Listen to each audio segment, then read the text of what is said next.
Ya, kita tutup dengan sebuah athar dari Abdullah bin Mas'ud yang menunjukkan betapa seharusnya seorang muslim itu berpegang dengan metodenya para sahabat dan tidak membuat metode-metode lain yang bukan dipahami oleh para sahabat. Abdullah bin Mas'ud mengatakan, ya, man kana minkum mustannan falyastanna bi ashabi Rasulillah sallallahu alaihi wasallam. Barang siapa di antara kalian yang ingin mencari suri tauladan, petunjuk, ya, menjadikan figur, maka hendaklah dia menjadikan sahabat-sahabat Nabi sebagai figurnya, sebagai contohnya, sebagai teladannya. Beliau mengemukakan alasannya kenapa. Fa innahum kanu abarra hadhil ummati quluba. Karena para sahabat adalah orang yang paling baik hatinya. Ya, yang dipuji sama Allah. Allah itu kalau memuji seseorang, apa cuman tampilan luarnya yang dipuji? Tadi ya kita baca pujian-pujian Allah. Wasabiqunal awwalun, kan para sahabat itu kan? Apakah Allah ketika memuji seseorang itu karena tampilan luarnya atau sampai hati-hatinya? Sampai hatinya. Buktinya Allah mengatakan dalam surah Al-Fat, laqad radiyallahu 'anil mu'minina idh yubayyi'unaka tahta syajarah fa'alima ma fi qulubihim. Tuh, Allah tahu isi hati mereka. Ya, makanya orang-orang Syiah mengatakan para sahabat itu cuman pura-pura saja beriman di hadapan Nabi. Kemudian ketika Nabi mati baru mereka, ya, menampakkan kemunafikan mereka selama ini. Loh, Allah mengatakan Allah tahu isi hati mereka kok. Apa Anda meragukan Allah subhanahu wa ta'ala? Allah mujinya itu karena Allah tahu casingnya tok. Ternyata setelah saat nabinya mati, sahabat ini jadi liar, jadi kafir. Allah baru tahu, oh tiba nong ini tiwas tak puji. Ya gitu Allah.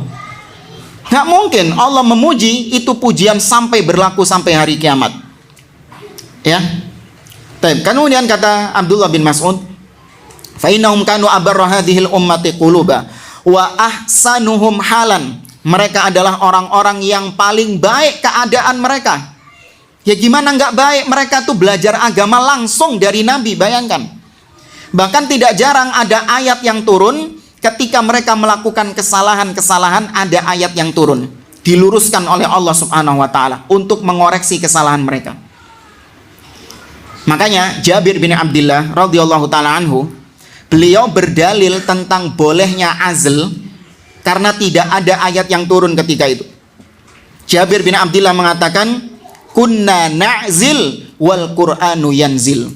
Kami ketika Quran masih turun, masih belum sempurna turunnya, kami sudah melakukan azl. Ternyata nggak ada ayat yang melarang kami untuk melakukan azl. Nggak perlu ya dijelaskan ya. Ya, nanti lo paham juga kok. Ya, nggak perlu ya azl dijelaskan. Googling saja nanti lah. Ya. Tapi azl hukumnya boleh. Apa dalilnya? Jabir bin Abdullah mengatakan nggak ada ayat yang turun melarang azl. Kenapa? Karena kami di zaman tersebut, para sahabat, ketika kami melakukan sebuah kesalahan, tidak jarang ayat yang turun khusus untuk menegur kesalahan kami. Itu para sahabat dijamin kebaikannya. Kemudian wa aqwamahum hadiyan. Kata Abdullah bin Mas'ud, para sahabat itu adalah orang-orang yang paling lurus petunjuknya. Ya, jalan mereka adalah jalan yang paling lurus, yaitu tadi jalan yang digaris Nabi yang satu itu. Ya, wa aqallahum takallufan. Para sahabat itu orang-orang yang tidak aneh-aneh, enggak neko-neko. Mereka memahami agama langsung seperti yang Nabi pahami, selesai. Tanpa harus ini ketika mendengar ayat tentang sifat, ya ditakwil ke sini, ditakwil ke sana, dengar PDW. Ketika mendengar ayat tentang sifat misalnya, wa yabqa wajhu rabbika dzul jalali wal ikram, maka kekallah wajah Tuhanmu yang memiliki kemuliaan dan keagungan. Wajah. Ini kalau ditetapkan wajah berarti ya kita berarti menyamakan Allah sama makhluk kalau gitu. Maka ini harus ditakwil. Tapi apa ya enaknya ya? Nggak gitu para sahabat. Ya, langsung dipahami Allah punya wajah, selesai. Tapi laisa kamitslihi syai'un. Tidak sama wajah Allah dengan wajah makhluk. Allah punya wajah secara hakiki. Ya. Maka para sahabat enak memahami agama, tidak terlalu berlebih-lebihan. Ya, puas dengan apa yang diajarkan Nabi kepada mereka, selesai. Tidak perlu improvisasi. Ya, tidak perlu perbaikan, tidak perlu adanya penambahan-penambahan, upgrade yang lain, enggak. Ya, makanya buat yang malas-malas ngaji biasanya alasannya gitu. Ngaji ini apa, bahas kitab tauhid, alas ngono-ngono tok, Mas. Paling sing dibahas kok tauhid rububiyah, uluhiyah, asma wa sifat. Iya kan? Iya, is ngono-ngono tok. Lu terus ente mau apa baru gitu? Ente mau pembahasan yang mana yang baru? Bid'ah dong kalau kayak gitu. Ya memang ini para sahabat mencukupkan dengan apa yang dibawa Nabi, selesai, puas mereka. Ya, tidak perlu mereka menambah-nambah apa yang belum atau apa yang tidak diajarkan Nabi. Kemudian kata Abdullah bin Mas'ud, qaumun ikhtarahumullah li suhbati nabiyhi wa li iqamati dinihi. Para sahabat adalah sekelompok kaum yang memang sengaja dipilih oleh Allah untuk menemani nabinya dan untuk menegakkan agamanya. Jadi para sahabat hidup di zaman itu memang itu karena pilihan Allah. Allah tahu nih orang-orang cocok memang hidup di zaman Nabi, menemani Nabi, cocoknya memang Abu Bakar, Umar, Utsman, Ali, cocoknya mereka. Kalau kita yang hidup di zaman Nabi, kesian nabinya jamaah. Model-model kayak kita gini, kayak Ana, kayak Antung gini, hidup di zaman Nabi, wah, kesian nabinya. Nggak ada yang bantu. Ya, teriak, dikumandangkan azan, nggak ada yang datang. Disuruh untuk berjihad, nggak ada yang berangkat. Orang-orang seperti kita memang cocoknya hidup di zaman Islam yang sudah mapan seperti ini. Iya kan? Islam sekarang sudah apa? Sudah mapan, Masya Allah. Ya, sama ustadz-ustadz juga enak, Islam sudah mapan di zaman sekarang. Coba gimana dahulu dakwah di zaman Nabi SAW. Lihat bagaimana perjuangan Nabi di Taif. Berangkat sendiri jamaah, jalan kaki. Nggak ada yang ngundang kajian di sana, berangkat sendiri beliau. Kalau kita ngenteni diundang dhisik. Berangkat ke sana, sampai di sana diapain? Bukan cuman diberhentiin kajiannya, dilemparin batu. Kita cuman apa? Dibubarin tok itu. Kita cuman dibubarin tok. Nabi dilemparin batu.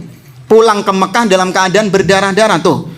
Kuat nggak dai-dai ya melakukan perjuangan dakwah seperti Nabi? Enggak. Allah tahu bagaimana keimanan kita, level keimanan kita memang cocoknya hidup di zaman Islam yang sudah mapan seperti ini. Ya, adapun Abu Bakar, Umar, Utsman dan para sahabat yang lain, memang keimanan mereka cocok hidup di zaman tersebut. Paham di sini jamaah? Maka jangan iri sama sahabat. Ya, jangan mengatakan kita sama sahabat cuman beda zaman tok. Enggak. Beda iman, bukan beda zaman. Imannya jauh antara langit dengan God. Iya. Imannya jauh antara langit dengan God. Maka jangan coba mepet-mepet titik sama Abu Bakar, Ustaz. Enggak, titik mepetnya, mental jauh. Ya, maka tidak mungkin kita ini ya benar-benar secara total meniru para sahabat Nabi, nggak mungkin. Cuman setidaknya apa yang nggak mungkin secara keseluruhan, maka bukan berarti ditinggal secara keseluruhan. Cuman nggak, kita tetap berusaha meniti jalan mereka. Ya, ini usaha kita. Ya, meskipun nggak mungkin kita itu sampai kepada derajatnya Abu Bakar dan Umar, nggak mungkin. Apalagi sampai derajatnya Nabi. Na'udzubillah. Taib jamaah dimulakan oleh Allah. Kemudian kata Abdullah bin Mas'ud, fa'arifu lahum fadlahum wattabi'uhum fi atharihim fa innahum kanu ala hudan mustaqim. Kenali jasa-jasa mereka, ikuti jejak-jejak mereka, ikuti pemahaman mereka, karena mereka di atas pemahaman yang lurus. Ya, ini rekomendasi dari seorang Abdullah bin Mas'ud radhiyallahu anhu.